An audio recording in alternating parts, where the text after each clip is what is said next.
wangu wa muda mrefu.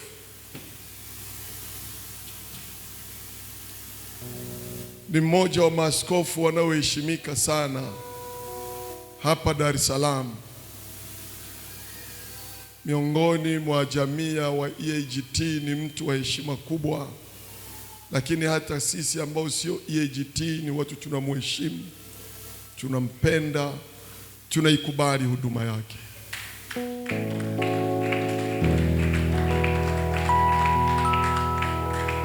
Naomba jiache wazi mbele za Bwana ili Mungu aseme na wewe kwa kinywa cha mtumishi wake. Mungu sio jambazi wa kuvunja makufuri ya kwenye moyo wa mtu. Anasema fungua na mimi nitaingia. Mungu hawezi kukufungulia mlango, anataka wewe ufungue. Ukiwa tayari kupokea, Bwana anakwenda kutuhudumia. Niombe kwa heshima kubwa na unyenyekevu tumpe Bwana makofi ya shangwe tunapomleta Askofu John January kwenye madhabahu yake aweze kusema na watu wa Mungu. Karibu sana. Karibu sana. Asante Baba Askofu. Tukae kanisa la Mungu.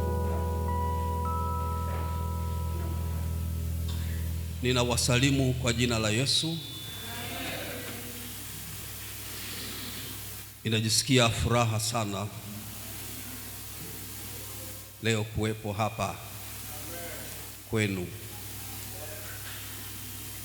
Hii sio mara yangu ya kwanza kuja hapa, ila ni mara ya kwanza kusimama kwenye madhabahu. Nimekuja hapa miaka kadhaa iliyopita nikiwa mwanafunzi wa kitabu cha Ufunuo, na Askofu Frederick ndio mwalimu wangu aliyenifundisha kitabu cha Ufunuo.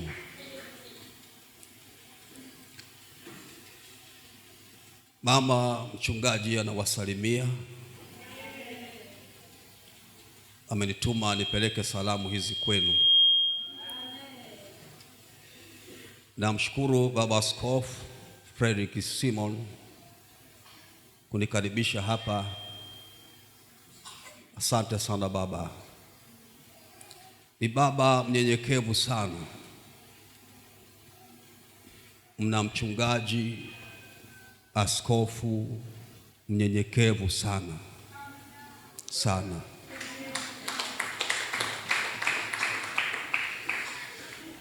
Mmepata neema kuwa na baba huyu, neema kubwa. Ninaomba mumtunze, endeleeni kumtunza, kumpatia heshima yake, kwa maana ni mtumishi wa Mungu kwenu. Hongera sana kijana wangu pale kwa kumvalisha baba kaunda suti nzuri. Nimejisikia vizuri sana. Hongera sana.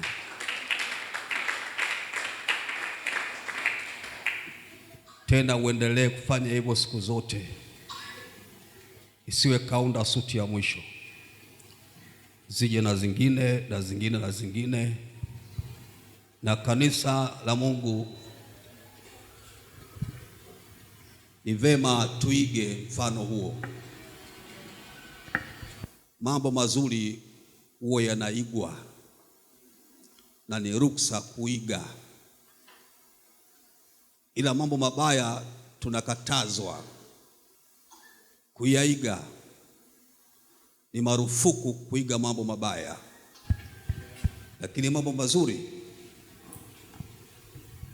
ni ruksa kuiga. Nisikia ndani ya moyo nizungumzie hili. Wakati nawaza hili, ndio nasikia baba askofu anamshukuru yule baba pale kwa kumvalisha hiyo kaunda suti. Nikasema basi, kumbe kanisa hili mko vizuri, kumbe mko vizuri. Endeleeni sana kumtunza mchungaji wenu pamoja na mama mchungaji. Ile heshima unayomheshimu Askofu Frederick, heshima hiyo hiyo umheshimu na mama Askofu Frederick, kwa maana hawa ni mwili mmoja. Hawa wote wanaugua, kuomboleza na kulia kwa ajili yenu. Mambo yako yanapokaa vibaya, hawa wanaugua sana, wanalia. Yaani hawa wako tayari wao wawe chini, lakini nyinyi washirika muwe juu kwa mafanikio ya kiroho na kimaisha. Yaani wanatamani mpande viwango, muongezeke viwango vya kiroho katika kumjua Mungu wa kweli na wa pekee na Yesu aliyemtuma. Ndio kiu yao hawa. Wanalia na kuomba juu yenu. Wako hapa kwa ajili yenu. Hawa wanaomba na kulia wanapona maisha ya mshirika wa kanisa hili yanavyokuwa duni. Wanatamani kuona kila mshirika wa kanisa hili ametajirishwa na Mungu. Hayo ndio maombi wachungaji wote. Wachungaji wote ndio maombi yao. Kuona washirika wanaowaongoza wanalielewa neno la Mungu, wanalishika neno la Mungu na kutenda kama walivyosikia. Ndio maombi na uhitaji wa wachungaji wengi, kuona washirika wale wanaowaongoza wanafanikiwa katika maisha yao ya kawaida ya kila siku.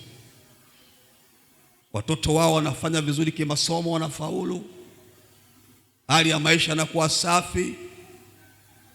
Wachungaji wanatamani kuona kwamba hakuna mshirika hata moja anayekuwa omba na kukosa chakula.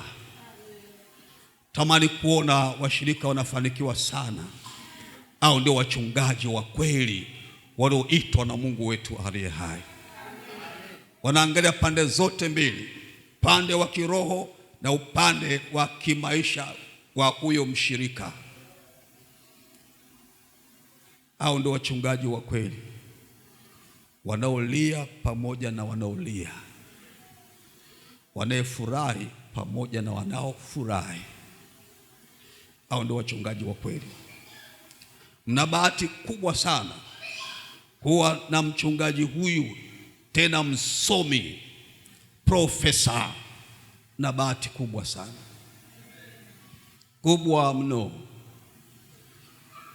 Kile mnachofundishwa hapa na baba huyu ni halisi, ni neno lenyewe haswa la Mungu wetu aliye hai. Hakuna kupunguza, hakuna kuongeza, kama lilivyo. Mimi binafsi ninamkubali Askofu Frederick Simon bila kuwa na mashaka yoyote. Ninamkubali kabisa bila shaka yoyote ile. Umepata baba mnyenyekevu, baba anayewapenda, baba anayewajali, yuko tayari hata kumsindikiza mama hapa Dagari mpaka nyumbani kwake. Lakini mama naye kamkuta mnyenyekevu kama babake alivyo mnyenyekevu, hataki kumsumbua baba, anasema atakuwa na ile bodaboda aliyoleta. Ndivyo ndivyokuwa moyo aliokuwa nao baba uambukiza watoto. Vile alivyo kuhani ndivyo atakavyokuwa watu wake. Nikitazama hapa naona wote ni wanyenyekevu kama baba yenu. wote ni wasikivu kama baba yenu. Msonge mbele, mko mahali sahihi, mko chini ya mchungaji sahihi na mama mchungaji sahihi. Bwana wabariki sana. Ninaitwa John January Kunteta, nimeokoka leo. Nimeokoka leo, nimependa kweli, nimeokoka leo. Manake wengine wanajisifia miaka ya wokovu, alafu huyu anojisifia miaka mingi ya wokovu, tukifuatilia maisha yake tunaona kama vile alishaangukaga tayari. Lakini kusema nimeokoka leo, hii nimeipenda, tena imekaa vizuri. Bwana Yesu asifiwe sana. Namtumikia Mungu sala pale Kilima Hewa pale juu, pita kanisa la Roman Katoliki. Kama unaelekea Marodi kwenda Kinzudi, hapo juu mlimani ndipo nilipo pale, miaka mingi sana niko pale. Kwa upande ule pale, hiyo sala naweza kumshukuru Mungu kwamba ni Mpentekoste wa kwanza kufungua kazi ya Mungu mahali pale, wengine wamefuata baadaye. Kwa hiyo mimi ni baba yao pale. Pamoja baba Askofu Frederick wanakuja na mbwembwe kweli, lakini aliyotangulia ametangulia. Vijana wanakuja na mbwembwe kweli, wamefunga mkanda swali, wamepandisha mpaka huku mabishop, manabii, mitume. Wasema songeni mbele, lakini metukuta hapa, angalieni msije mkatuacha hapa. Bwana Yesu apewe sifa sana. Bwana Yesu apewe sifa sana. Somo letu linasema Yesu na Roho Mtakatifu. Yesu na Roho Mtakatifu, au kwa lugha rahisi, Yesu pamoja na Roho Mtakatifu. Yaani Yesu akutenda kazi pasipo Roho Mtakatifu. Biblia ni ajabu sana. Yesu ni wa ajabu sana. Biblia ni ajabu. Yesu pia ni wa ajabu sana. Pia unaweza kusema Yesu na ubatizo.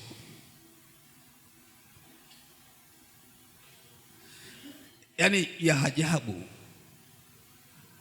Yohana Mbatizaji anapomwona Yesu huyu hapa, tayari ameshaanza kukunja nguo yake aingie majini ili abatizwe na Yohana. Yohana ana sita kumbatiza Yesu Kristo. Yesu anamwambia imenipasa kutimiza haki yote, kwa hiyo manake nibatize. Yohana alikuwa akibatiza watu. Alipomwona Yesu kwa viwango vya Yesu Kristo, manake alimjua kwamba huyu ndiye aliyetumwa na Baba kwa ajili ya ukombozi wa ulimwengu. Mimi nalipasa nipungue, yeye aongezeke. Yohana akasema kwamba sistahili hata kufungua gidamu ya viatu vyako. Sasa ndio huyo wamekuja Jordan, anataka batizwe na Yohana. Yohana akapata kigugumizi, anawezaje kumbatiza huyu Masihi wa Bwana, Mwokozi wa ulimwengu, tena ni Mungu? Lakini jibu la Yesu Kristo, imenipasa kutimiza haki yote. Yohana ikabidi asalimu tu amri. na kutii kile ambacho Yesu anamwelekeza. Yohana akambatiza Yesu Kristo katika mto wa Jordan kwa kumzamisha kabisa mwili mzima, hatimaye kumuibua juu. Sasa kama Yesu alibatizwa hivyo, tena mwana wa Mungu, Masihi, mfalme wa wafalme na Bwana wa bwana, sisi ni nani hata tuache kubatizwa? Na amesema katika maandiko, au maandiko yamesema, yeye ndio kielelezo chetu. Yeye ndio kielelezo chetu, tumfuate yeye. Kumfuata Yesu manake ni kufanya kila alichokifanya yeye, kuishi kama alivyoishi yeye, kutenda kama alivyotenda yeye. Bwana Yesu apewe sifa sana. Na baada ya Yohana kumbatiza Yesu Kristo katika mto wa Jordan, alipoibuka kutoka katika maji, kuna kitu kilifanyika cha ajabu, cha ajabu sana. Mathayo 3. Fungua Mathayo 3. Baba Askofu ameshaomba kwa ajili ya neno, kwa hiyo ninakubali maombi yake. Mimi sitaomba, nitatiririka, manake nimeshafunguliwa tayari mlango. Tasoma kitabu cha Mathayo mtakatifu sura ya 3 kuanzia mstari wa 13. Wakati huo Yesu akaja kutoka Galilaya mpaka Jordan kwa Yohana ili abatizwe.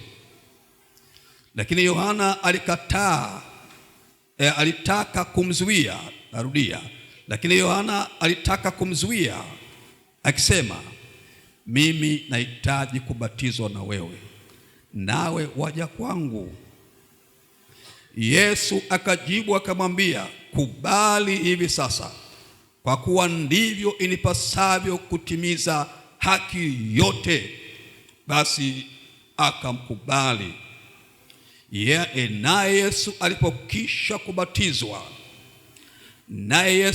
alipokwisha kubatizwa, mara akapanda kutoka majini, na tazama, mbingu zikamfunukia.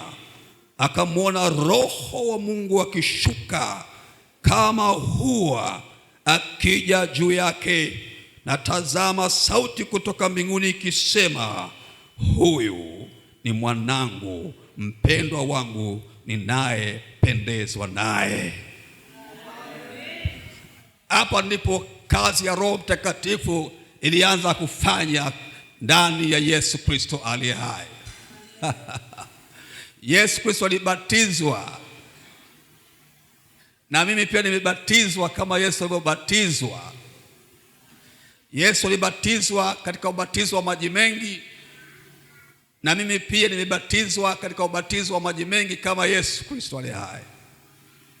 Wakati Yesu Kristo ameshatoka kwenye maji, Biblia inasema mbingu zikafunguka,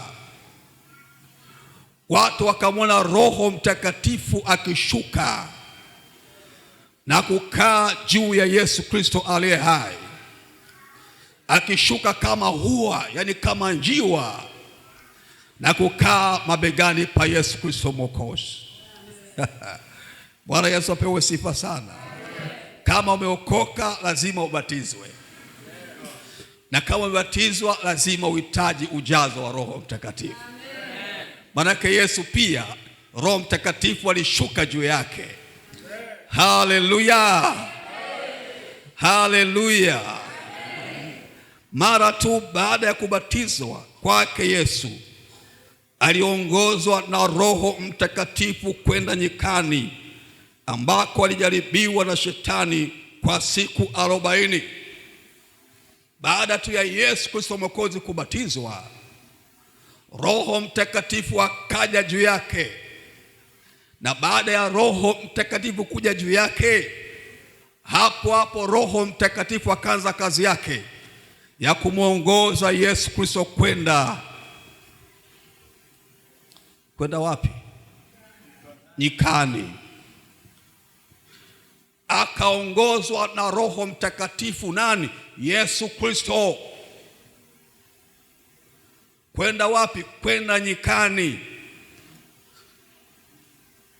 kufunga maombi ya siku 40, maombi ya kufunga bila kula usiku na mchana kwa siku nyingi. Mara nyingi uongozwa na Roho Mtakatifu wa Mungu wetu aliye hai.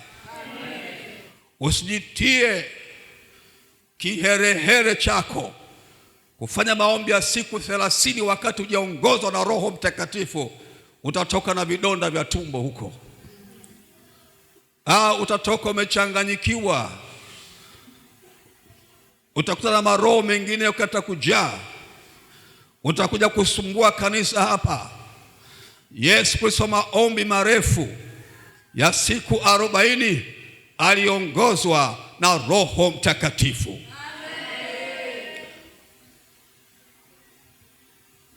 Kama Yesu aliongozwa na Roho Mtakatifu, wewe ni nani usitake na wewe kuongozwa na Roho Mtakatifu?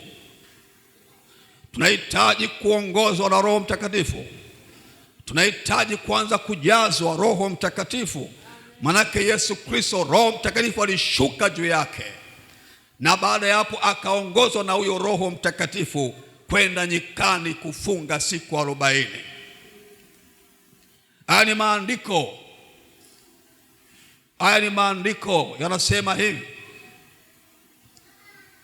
Kwa hiyo ni muhimu sana kwa Mkristo yoyote wa kweli kumhitaji Roho Mtakatifu katika maisha yake yote, ili Roho Mtakatifu awe ndio kiongozi wa maisha yake, kiongozi wa maamuzi yake, kiongozi wa mazungumzo yake, kiongozi wa kila kitu. Tunahitaji Roho Mtakatifu atuongoze katika maisha yetu kila siku mpaka Yesu atakapokuja kuchukua kanisa, atukute tunaongozwa na Roho Mtakatifu wa Mungu. Hii ni muhimu. Hii ni muhimu sana. Hii izingatiwe. Hii itamaniwe. Yaani kama kuna mtu humu kanisani hajajazwa bado Roho Mtakatifu, yaani kuna mapungufu yaliyo mengi ndani yake, yaani bado hajaanza kuona ile bubujiko. Haleluya. Mbona mzee wetu, baba yetu Askofu Frederick hapa anaombea tu matoleo hapa, nguvu za Mungu zikashuka juu yake, nguvu za Roho Mtakatifu zikashuka juu yake na zikatushika sisi sote hapa. Hilo ndilo kanisa la Mungu. Ndio kanisa la Mungu. Ukisikia kanisa la Kipentekoste inamlenga Roho Mtakatifu. Bwana Yesu apewe sifa sana. Hata siku ya Pentekoste, siku ya 50 maana yake. Bwana Yesu asifiwe. Toka Yesu kufa na kufufuka na kupaa, siku ya 50 watu wamejifungia katika nyumba kama hii. Maana Yesu aliwaambia msiondoke, mketi hapa Yerusalemu mpaka atakapoajilia juu yenu Roho Mtakatifu kupokea nguvu. Siku ya 50 baada ya kufa Yesu, kuzikwa na kufufuka na kupaa kwake, ilipotimia siku ya 50 watu wako kama hivi wamejifungia milango wanaomba, wakasikia ngurumo kama upepo unaokwenda kasi sana ukija. Ghafla watu wakajazwa nguvu za Roho Mtakatifu mle ndani kanisani au ndani kwenye lile jengo. Watu wakaanza kunena kwa lugha mbalimbali Yaani watu wakapokea nguvu ya kuendesha katika maisha ya wokovu, nguvu ya kuendesha katika maisha ya utumishi. Tunahitaji nguvu ya kutuendesha katika wokovu. Bwana Yesu apewe sifa sana. Tunahitaji nguvu ya kutuendesha katika wokovu. Tunahitaji nguvu ya kutuendesha katika huduma. Tunahitaji nguvu, tunahitaji maelekezo ya Roho Mtakatifu juu ya kulea hata watoto wetu. Tunahitaji maelekezo ya Roho Mtakatifu hata kuwajibu watu wanapouliza maswali na kuletea mambo yasiyofaa, jinsi ya kuwajibu. Tunahitaji Roho Mtakatifu atusaidie.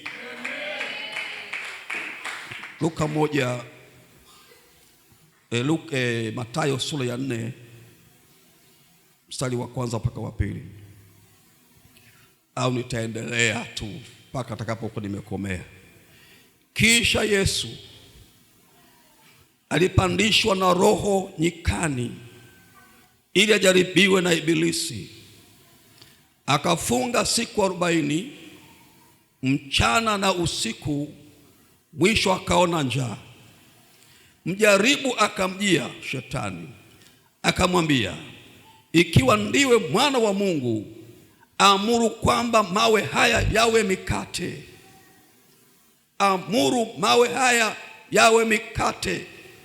Naye Yesu akamjibu akasema, imeandikwa, mtu hataishi kwa mkate tu, ila kwa kila neno litokalo katika kinywa cha Mungu. Haya majibu Yesu Kristo ni baada ya kushukiwa na Roho Mtakatifu. Tayari ana msaada. Nitakwenda kuweza kwa nini Roho Mtakatifu na Yesu katika mtiririko wa masomo haya. Maana hapa anaweza kuchanganya. Sema sasa Yesu ni mwana wa Mungu, ni Mungu, alimhitaji Roho Mtakatifu wa nini? Kuna sababu. Bwana Yesu apewe sifa sana. Kuna sababu ya kuhitaji Roho Mtakatifu. Na maandiko yapo. Yaani Shetani anataka kumfanya Yesu Kristo aliye hai atumie mamlaka yake ya kiungu vibaya.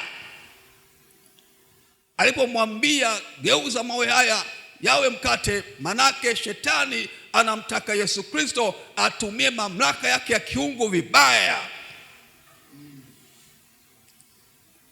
Yesu hakuja kugeuza mawe kuwa mikate. Yesu hakuja kushughulika na roho za watu zilizopotea. Sio mawe kuwa mikate. Na akamjibu jibu zuri kweli kweli la komesha. Jibu zuri mno.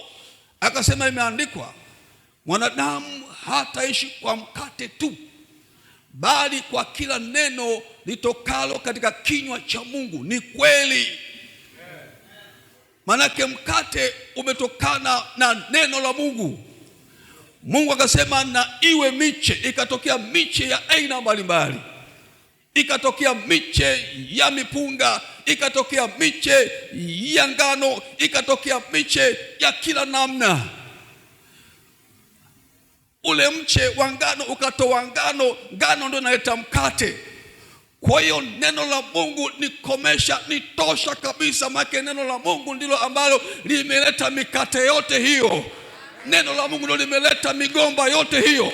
Neno la Mungu ndilo limeleta miembe yote hiyo. Neno la Mungu ndilo limeleta kila kitu hapa duniani tunachokiona kwa macho yetu. Lazima tulitii neno la Mungu, kwa maana ndio. Bwana Yesu apewe sifa sana. Amen. Ibilisi akachanganyikiwa, hakutegemea kupata jibu kama hilo. Ndugu zangu, neno la Mungu na liheshimiwe na liaminiwe. Kabla hata kuumbwa mwanadamu, Mungu alitamka neno, na tumfanye mtu kwa mfano wetu na kwa sura yetu.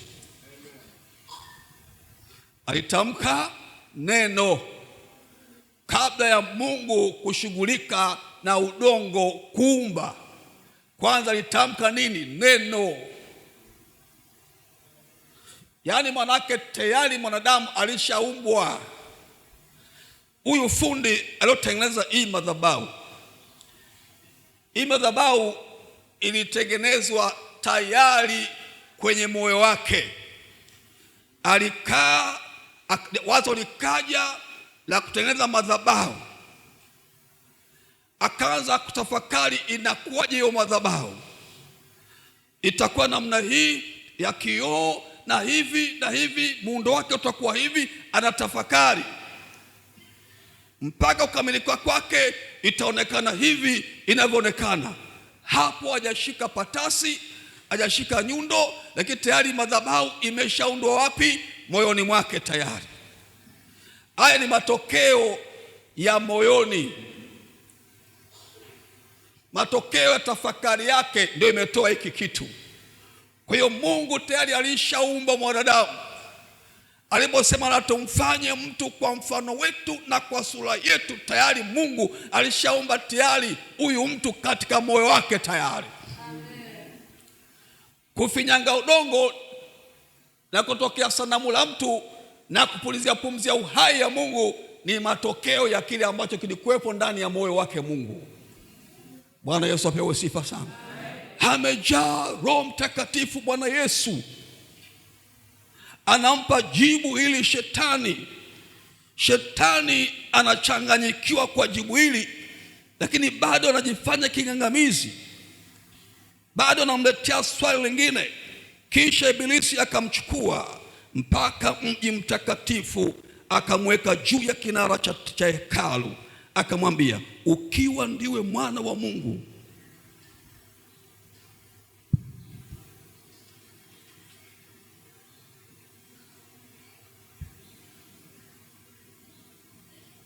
ngoja kwanza.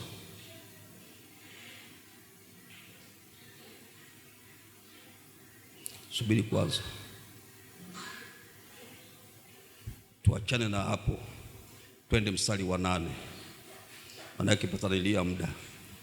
Kisha Ibilisi akamchukua mpaka mlima mrefu mno, akamwonyesha miliki zote za ulimwengu na fahari yake. Akamwambia, haya yote nitakupa ukianguka na kunisujudia. Ndipo Yesu alipomwambia, nenda zako Shetani, kwa maana imeandikwa, msujudie Bwana Mungu wako, umwabudu yeye peke yake.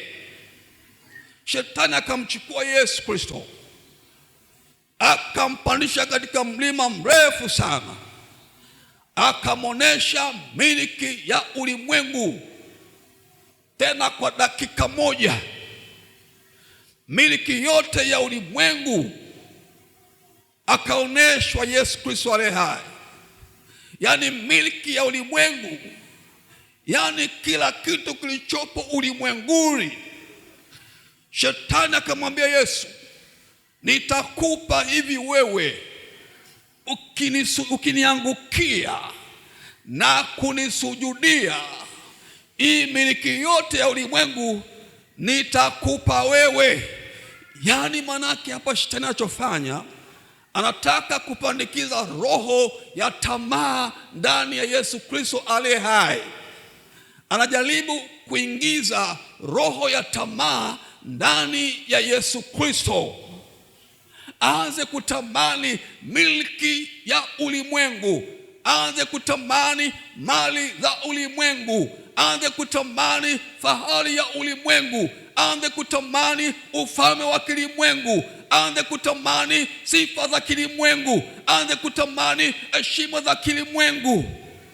Shetani anawekeza tamaa ndani ya Yesu Kristo, ili Yesu Kristo apate kushawishika na hiyo milki ya ulimwengu.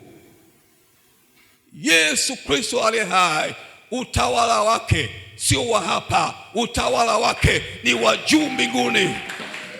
Hiyo moja.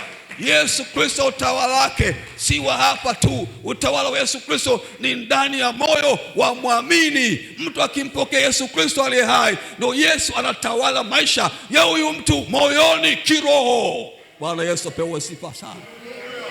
Yesu akashinda majaribu haya kwa sababu kulikuwa na nguvu ndani yake na mwendesha. Sisi tumekubaliana kimaandiko. Akachukuliwa baada ya kujazwa Roho Mtakatifu. Roho Mtakatifu akamuongoza kwenda nyikani. Akujiongoza Yesu kwenda nyikani, ni Roho alimuongoza kwenda nyikani. Ndugu zangu, vitu vyote na mambo yote yaliyopo katika ulimwengu yanapita haya yote. Ridhika na kile ulicho nacho, alichokupa Mungu, na ukitaka zaidi basi we ngojea kwa utakatifu. Vitakuja kwa njia halali, na we ni lazima umiliki. Kama Yesu Kristo hajarudi leo, kesho kutwa utamiliki. Amen. Yaani wewe kubali hivyo. Kama Yesu atakawia kuja, utamiliki. Kama atakawia kurudi Yesu Kristo kuchukua kanisa, utamiliki vile vitu ambao ulivitamani Bwana akufanyie kwa utukufu wake Mungu Baba. Mradi tu kichelewa Yesu kichelewa kuja kuchukua kanisa, utamiliki. Maana yake Yesu Kristo Mwokozi alifanyika maskini ili wewe upate kuwa tajiri. Ili wewe upate kuwa tajiri. Kwa hivyo Bwana wetu Yesu Kristo aliweza kukabiliana ana kwa ana na shetani na kuyashinda majaribu yaliyomjia kwa sababu tu alikuwa amejaa Roho Mtakatifu.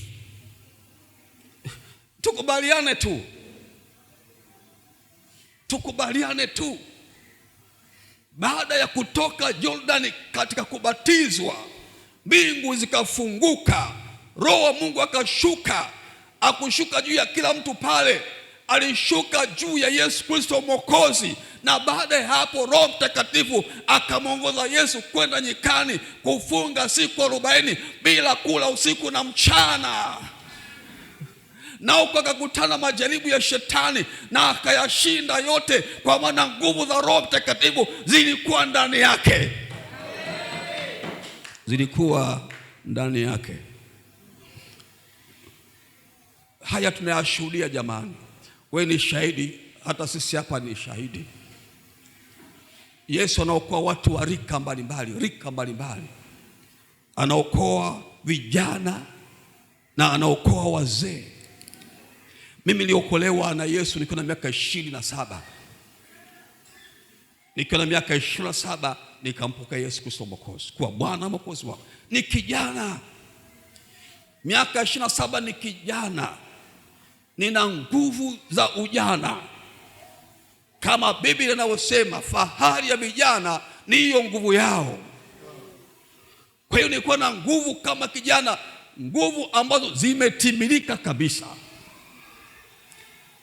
Nimetimilika kabisa. Miaka 27 nampokea Yesu Kristo Mwokozi, sijaoa, sina mke. Niko hivi nilivyo. Bwana Yesu asifiwe.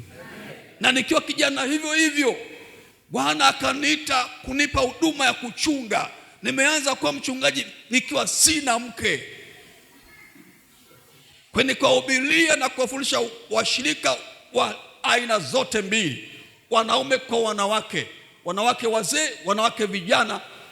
Nikawa na waongoza wote, wananiita mchungaji, baba mchungaji.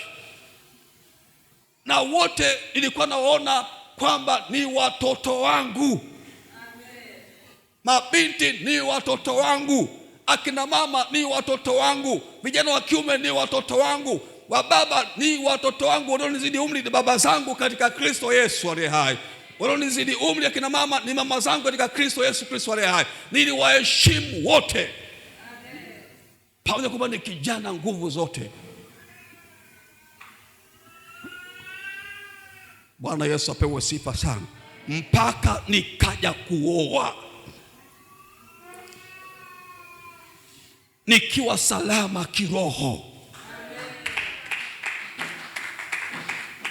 Sikufuata mwili hata kuasha tamaa zake, kwa maana nilipokea nguvu za Roho Mtakatifu.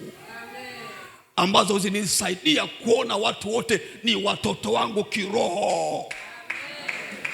Na si haki kuwatendea jambo baya, ni haki yao kuwatendea mambo mema ya kuwaongoza wapate kumwona Mungu wao aliyowafia msalabani.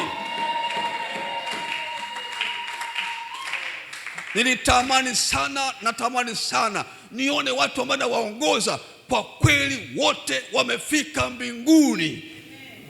Natamani nione msafara wa watu ambao nimewaongoza katika huduma ya kichungaji, wote ambao niliwaongoza nikawahubiri, nikaongoza sala ya toba, wote wamesimama mbele za Mungu wakipewa haki yao ya kuingia uzimani. Hiyo ndio fahari ya kila mchungaji hapa duniani. Wale wachungaji wa kweli kama kina mzee Fredrick Simon, furaha yao ni kuona wale watu wote ambao wamekaa chini yake akiwafundisha na kuwahubiri na kuwaombea, wote wamefika mbinguni. Hiyo ndio furaha yake. Na hapo kimuuliza nini mafanikio yako, tuambie mafanikio yako nini katika huduma, atakwambia tu jibu rahisi tu, ili nione kwamba nimefanikiwa katika huduma yangu ni kuona wale watu na wahubiri na kuwafundisha wamelishika neno la Mungu na kutenda kama nilivyowafundisha. Hayo ndio mafanikio makubwa kwa mchungaji yoyote wa kweli. Hayo ndio mafanikio ya kweli kwa mchungaji yoyote wa kweli. Mafanikio ya mtumishi wa Mungu si kuendesha maprado na VX. Hayo sio mafanikio halisi. Si kumiliki majumba magorofa.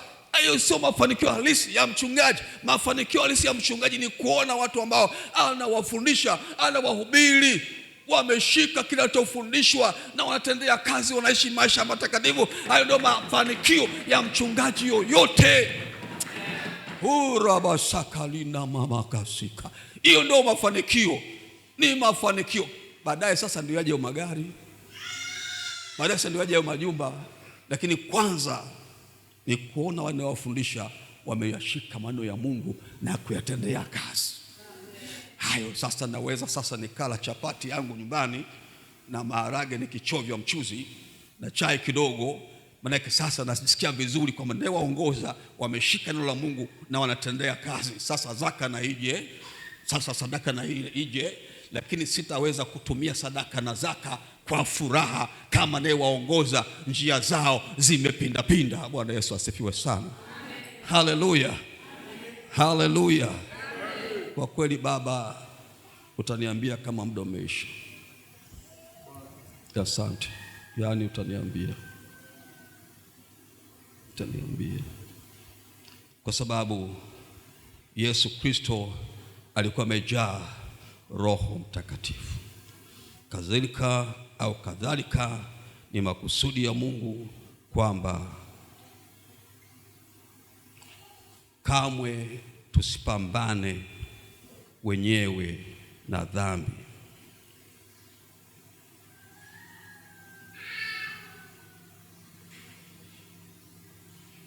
wala tusipambane wenyewe na nguvu za roho ya uovu, bila kuwa na nguvu za Roho Mtakatifu.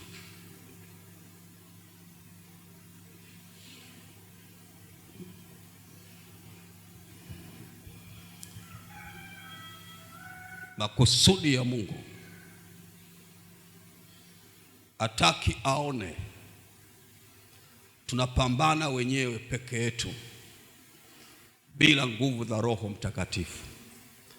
Makusudi ya Mungu hataki aone tunapambana wenyewe dhidi ya roho za uovu. Manake Mungu anajua tukipambana wenyewe na dhambi kwa nguvu zetu, tukipambana wenyewe na roho za uovu kwa nguvu zetu, kwa kweli hatutashinda.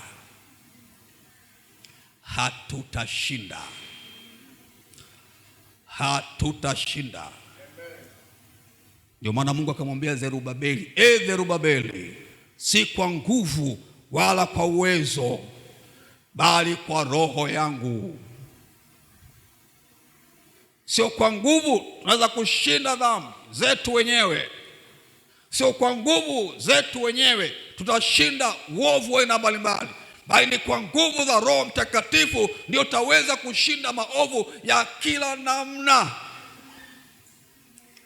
Tunahitaji nguvu za Roho Mtakatifu ili tuweze kushinda uovu wa kila namna, ili tuweze kuishinda dhambi. Mtu aliyeokoka akajazwa Roho Mtakatifu, ukisikia ameanguka, sio kwamba Roho Mtakatifu ameshindwa kumsaidia, bali huyu mtu mwenyewe aliamua.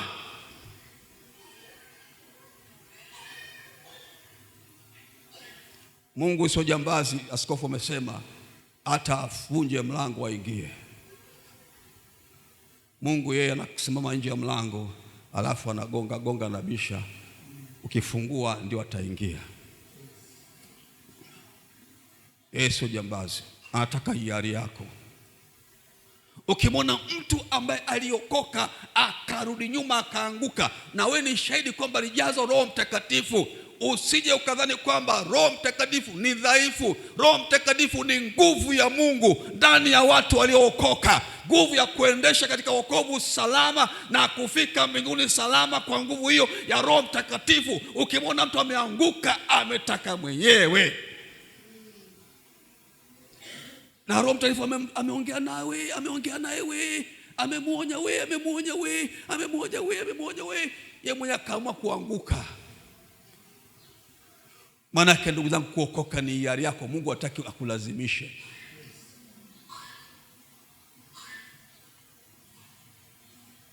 Anataka kwa hiari yako uamue kumfuata. Kwa hiyo sio makusudi ya Mungu au mapenzi ya Mungu aone watu wanajipigania wenyewe, wanajipambania wenyewe ili kushinda dhambi, wanajipigania wenyewe, wanajipambania wenyewe ili kushinda roho za uovu. Mungu hataki hivyo, ujipambanie mwenyewe. Mungu wetu aliye hai amemleta Roho Mtakatifu aje ndani yako ili huyo Roho Mtakatifu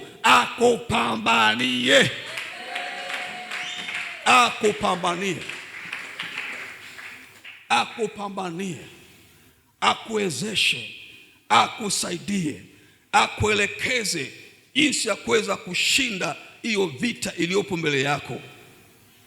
Ni lazima tuvikwe utimilifu wake na kufuata uongozi wake ili tuweze kumshinda shetani.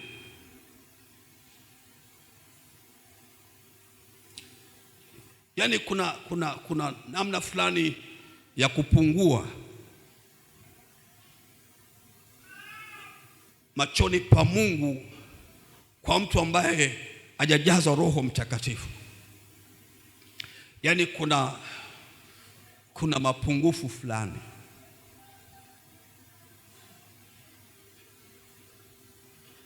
Ndio ukisoma kitabu cha Warumi, mtu ambaye hana Roho wa Mungu si wake. Mungu anasema yaani kuna mapungufu ambayo mtu anayapata. Yaani anakuwa hajakamilika au hajakamilisha kusudi na mpango wa Mungu wetu aliye hai.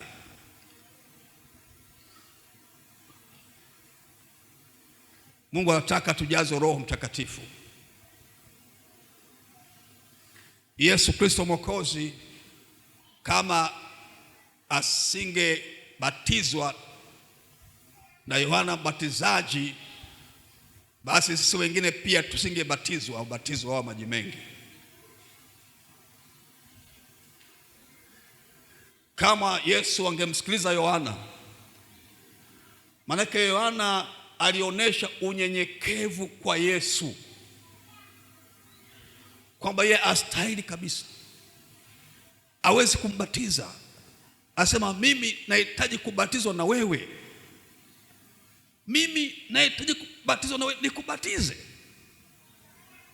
Ni unyenyekevu wa Yohana. Aliona sio heshima, sio nidhamu kumbatiza yule ambaye yeye ndio anastahili kukubatiza yeye. Aliona sio nidhamu. alionyesha heshima, unyenyekevu kwa Yesu Kristo. Heshima, adabu kwa Yesu. Alimuonyesha adabu.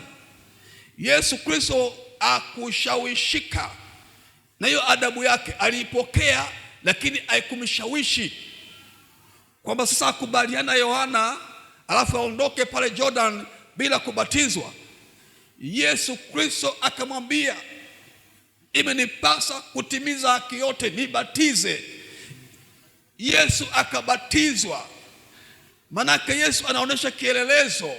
Wale wote watakayemfuata yeye lazima wapitie yale ambayo Yesu amepitia. Kama ni kubatizwa, tubatizwe. Kama ni kujazwa Roho Mtakatifu, na tujazwe. Kama mateso, Yesu alipitia mateso ya aina mbalimbali, na sisi Yesu anatufundisha tuvumilie na kustahimili hayo mateso kama alivyoteseka yeye hapa duniani. Na sisi pia tukubaliane hayo mateso bila kumkosea Mungu wetu aliye hai. Hayo mateso tutayashinda kwa sababu tuna nguvu za Roho Mtakatifu ndani yetu. Hapa mama yetu ameshuhudia changamoto aliyopitia. Ameshuhudia changamoto iliyopitia. Ni changamoto kubwa na ngumu. Changamoto kubwa na ngumu sana. Huyu mama kama asingejazwa Roho Mtakatifu, huyu mama huyu, wenda tungemkosa hapa. Mimi shahidi na ushuhuda wa mshirika wangu zamani. Yeye aliuguliwa na mama yake mzazi, akamuguza kweli kweli, akaomba na maombi ya hali ya juu. Yule mama mtu wa Msoma, akafunga na akashirikisha na vikundi vya maombi, makanisa mbalimbali. Kila mchungaji aliyemwona alimwomba amsaidie maombi mama yake apone. Mama akaugua kule Msoma. Yule mama akaja akafariki. Alikuwa mshirika wangu yule mama huyu aliyekuwa anauguliwa na mama yake. Mama alipofariki, yule dada alihuzunika sana. Akasema, inawezekanaje Mungu mama yangu afe namna hii? Nimefunga na kuomba, tena sio peke yangu, nimewashirikisha wachungaji kadha wa kadha kunisaidia maombi. Kanisa limefunga na kuomba pamoja na ili mama apone. Imekuwaje Mungu mama amefariki? Yule dada akaingiwa na sonona, waza kwa kupitiliza. Hali ikabadilika kabisa, hata ya kiafya, na akamwacha Yesu kabisa. Akasema, kama ni hivi basi hakuna haja ya kuendelea kumwabudu huyu Mungu na kumwamini. Akaacha wokovu. Mama amepitia operation, alafu kiumbe kimefariki. Tafadhali Bwana, hii jaribu zito sana. Ni heri mama abaki na majeraha ya operation, lakini kichanga wake yuko hapa ubavuni mwake, lakini anapitia maumivu ya operation, kichanga chake kimefariki. Ni jaribu zito mno. Bila nguvu za Roho Mtakatifu angeweza kutamka mambo mengi. Huyu mama angeweza kumwona mchungaji Fredrick Simon kama si mtumishi wa Mungu. Angeona wazee wa kanisa kanisani kama si watumishi wa Mungu, na angeona kama Mungu kumbe asaidii chochote. Kumbe Mungu hawezi kuponya, na baki na majeraha na mtoto nimemkosa. Mama huyu angeweza kupotea kabisa katika dhambi, lakini anajua mapenzi yako Mungu yatimizwe. Hapo mama moja kule Moshi alifiwa na mtoto wake. Mama amezaa mtoto, katoto kamekuwa sasa, kana miezi kama 6, 7 na kuendelea. Kale katoto kakaugua, kwa bahati kakawa kamekufa. mtoto alipokufa, yule mama alilia, asikubali kunyamazishwa. Alilia, asikubali kutulizwa na mtu yoyote, mpaka macho yalivimba. Mpaka siku ya kwenda kuzika, mama macho yamevimba, analia, nguo anazishikilia mkononi. Watu ndio wanamsaidia kuzishikilia nguo zake, wamemshika huku na huku, analia mpaka mtoto amezikwa, analia. Wamerudi nyumbani, analia. Siku zimeenda, huku analia. Siku moja usiku, wakati wa utulivu usiku, amelala, akaanza kuona maono. Akaanza kumwona yule mtoto wake. Kutoka pale alipokuwa amefikia ule umri, sasa katoto kamekuwa na kaona katika maono, katika ndoto. Kanakuwa kale katoto akaona na akafurahia. Mwisho katoto kamekuwa kakijana, maana kilikuwa mtoto wa kiume, kakijana sasa kabisa, sasa kijana wa kiume mwenye nguvu zake zote. Mama anafurahia kwenye maono. Mama anafurahia mtoto wake shakuwa sasa ni kijana, ana nguvu. Ghafla akaona yule mtoto wake ameanza kubadilika, anajihusisha na vikundi vya wavuta bangi, na amekuwa mvuta bangi. Anatazama mama anasononeka. Huyu mama alikuwa ameokoka, anasononeka, mwanangu anaanza kuvuta bangi, mtu wa kanisani. Baadaye akaona anaendelea na kuanza kunywa pombe, anavuta bangi. Katika maono anamwona mtoto wake aliyomlilia sana ameanza kuwa mvuta bangi na amechanganya na pombe. Baadaye akaona amejiunga na vikundi vya majambazi. Katika maono akaanza kuona amejiunga katika vikundi vya majambazi, na mwisho wa yote amepigwa mpaka ameuawa, amevalishwa matairi, kachomwa moto, huku anaona. Kichwa kilipopasuka ndio akaamka kwenye usingizi. Alipoamka yule mama alilia kilio cha shukurani. Kilio cha shukurani kwamba Mungu asante.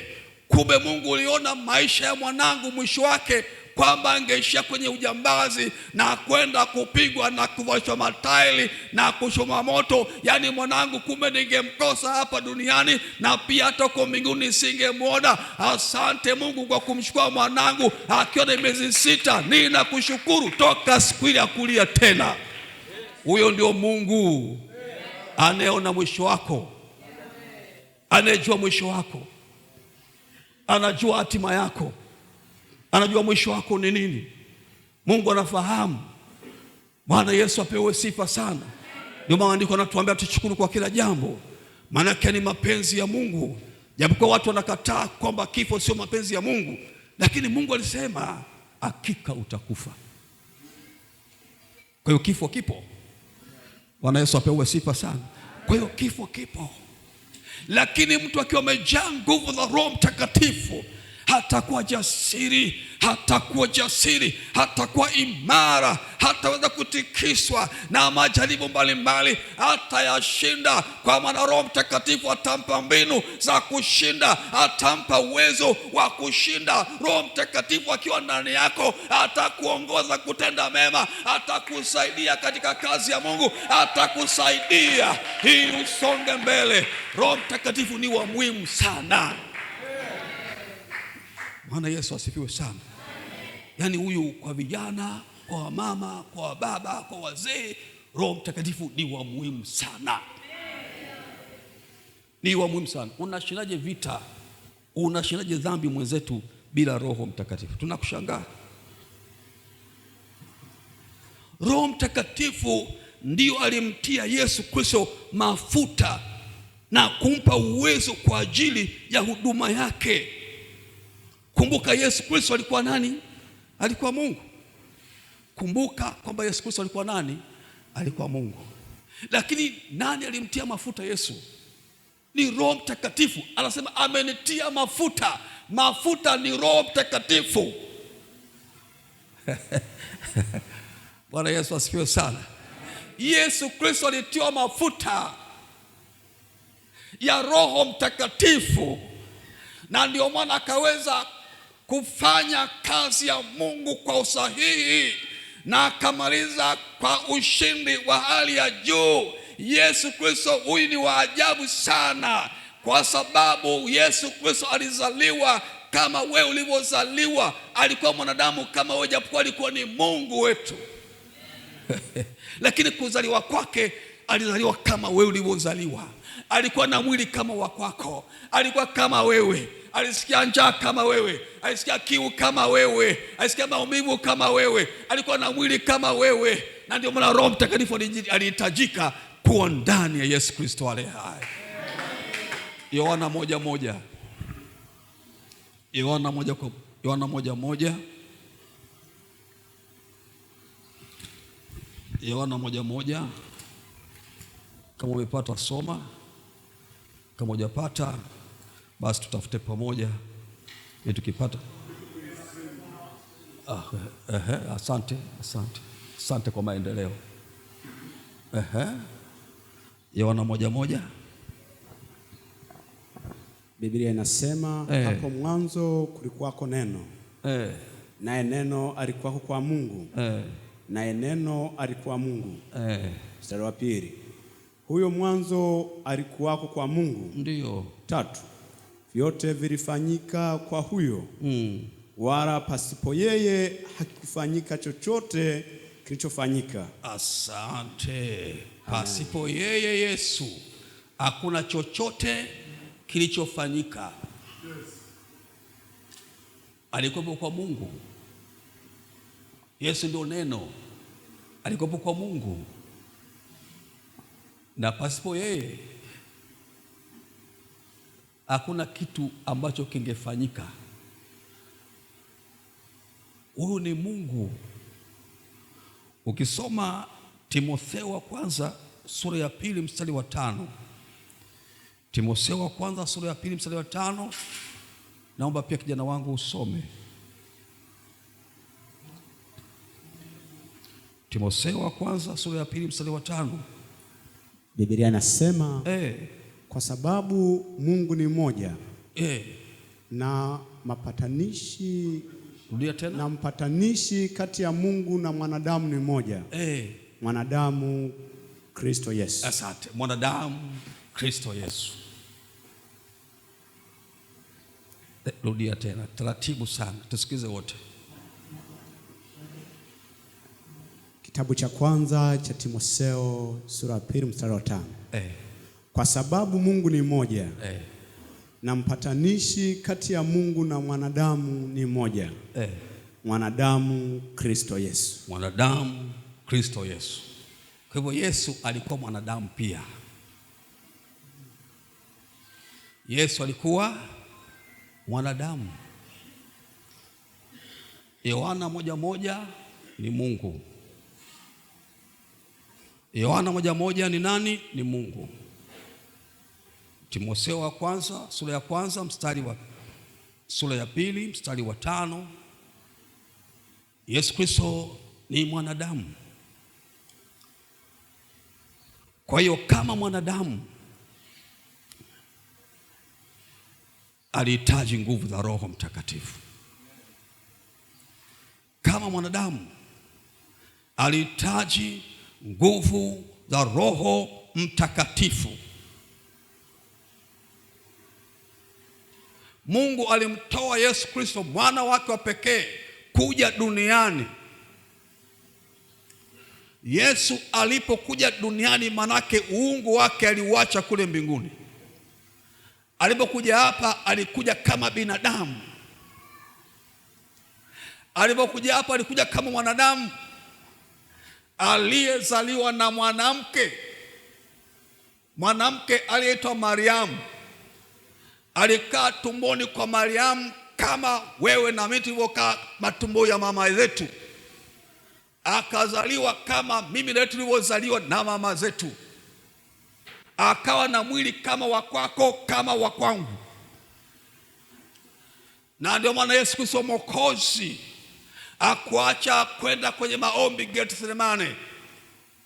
Akimaliza majukumu ya kuhubiri na kufundisha na kuponya watu na kufufua watu, anakwenda mlimani Getsemane. Akitoka kwenye maombi anakwenda kukutana na watu. Akimaliza kukutana na watu anapanda tena wapi? Mlimani. Yesu Kristo alidumu katika maombi muda wote ambao yuko hapa duniani. Kwanza alianza kazi ile rasmi kwa maombi ya siku 40, na akaendelea kuwa na maombi siku zote za huduma yake hapa duniani. Yaani bado alimhitaji Mungu apate kuwa pamoja naye kumsaidia. Alimhitaji Roho Mtakatifu awe ndani yake kumwezesha kufanya kazi kubwa na ngumu ambayo Mungu amemtuma. Alihitaji nguvu za Roho Mtakatifu ili aweze kufanya kazi ya Mungu kwa usahihi, ili apewe uvumilivu na ustahimilivu, ashinde majaribu yote. Alikuwa mwanadamu kama sisi. Yesu Kristo Mwokozi alikuwa na mwili kama wa kwako, na ndio maana Roho Mtakatifu alihitajika ndani ya Yesu Kristo Mwokozi ili apate kumsaidia kutekeleza majukumu yale ambayo Mungu amempa. Wewe mwenzangu na mimi lazima tumtafute Roho Mtakatifu, tumwombe Mungu, tumwombe Roho Mtakatifu aje ndani yetu. Tumuhitaji Roho Mtakatifu hata kazini kwako. Roho Mtakatifu ana kazi kubwa katika maisha yako. Yeye anajua mafumbo yote ya Mungu. Yeye anajua mafumbo yote ya Mungu. Na yeye uchukua kwa Baba na kutupasha nini? Habari. Bwana Yesu apewe sifa sana. Sasa basi, kama Yesu Kristo alimhitaji Roho Mtakatifu, sisi ni nani tusimhitaji Roho Mtakatifu? Tunamhitaji Roho Mtakatifu sana katika maisha yetu. Bwana Yesu asifiwe sana. Hebu tusimame watu wa Mungu.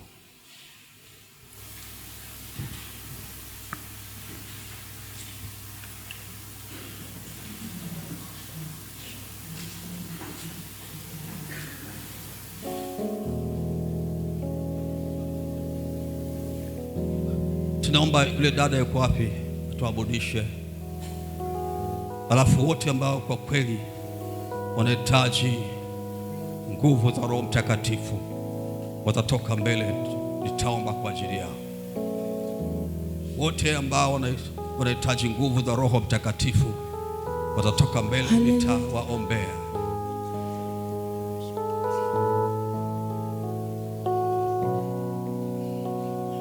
Mwenye kiu na aje sasa anywe.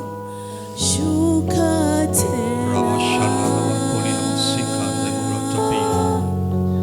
Asante Yesu. Funika macho.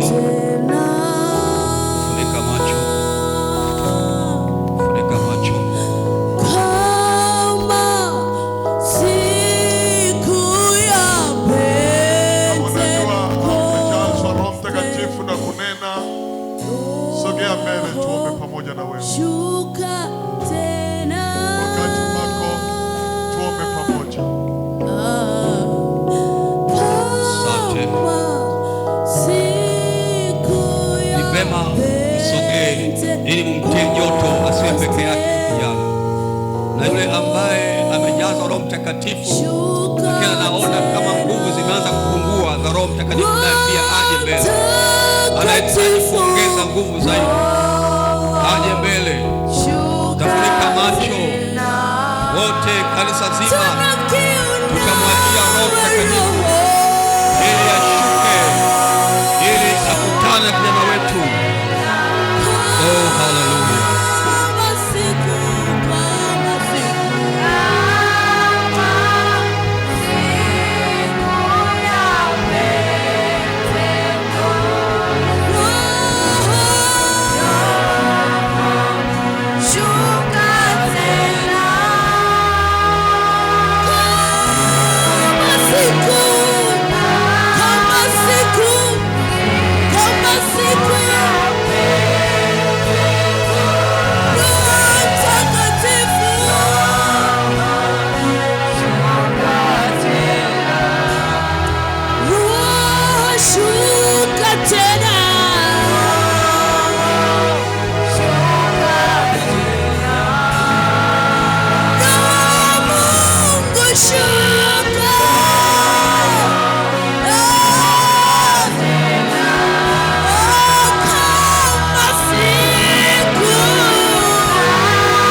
Wale waliojazwa Roho Mtakatifu na wananena kwa mikono, njoni tuombe pamoja na hawa ndugu zetu.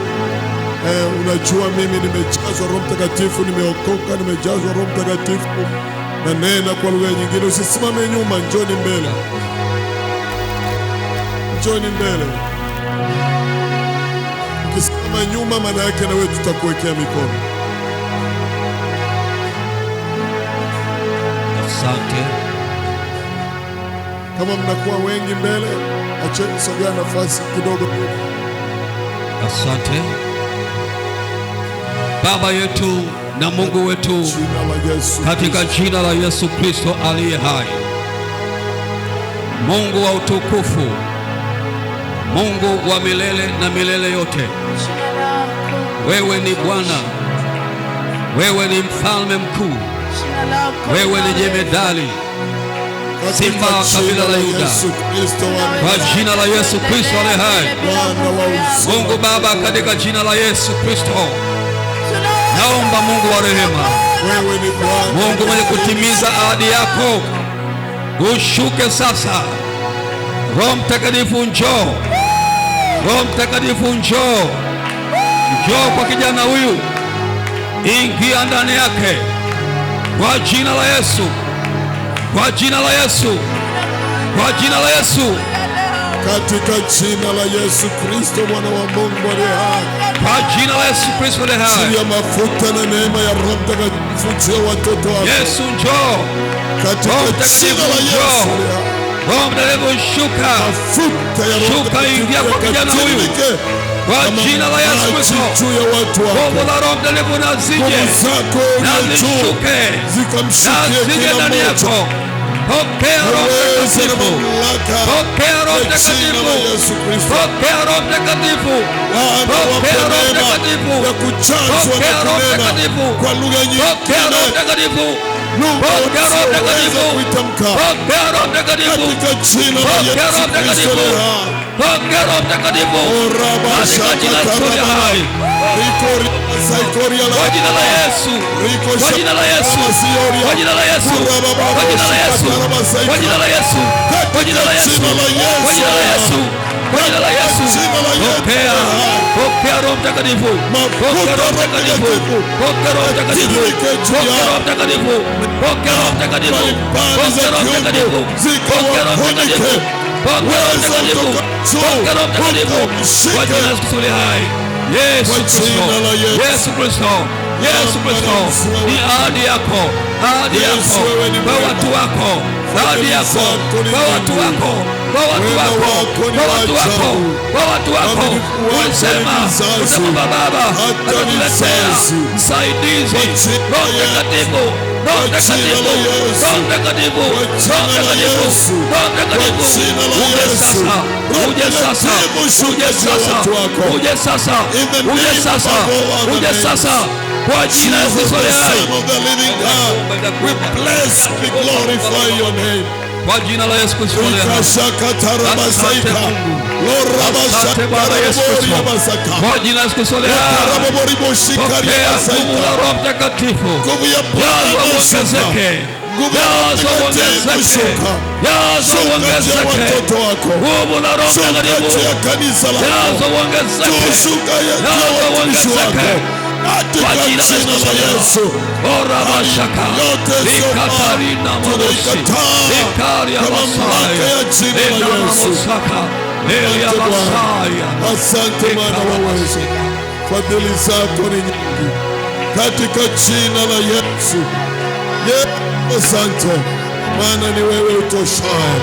Utukufu na heshima, sifa na enzi vina wewe uliye Bwana, utendaye mambo makuu ya ajabu ya kuogofya katikati yetu. Nakushukuru kwa uwepo wako mchana wa leo. Asante kwa fadhili za kiungu ambazo umeziachilia juu ya baba huyu, juu ya mama huyu, juu ya binti huyu. Hata tunaona nguvu za Roho Mtakatifu zinatembea kuwahudumia watu. Jina lako lisifiwe, jina lako libarikiwe, katika jina la Yesu Kristo, amen.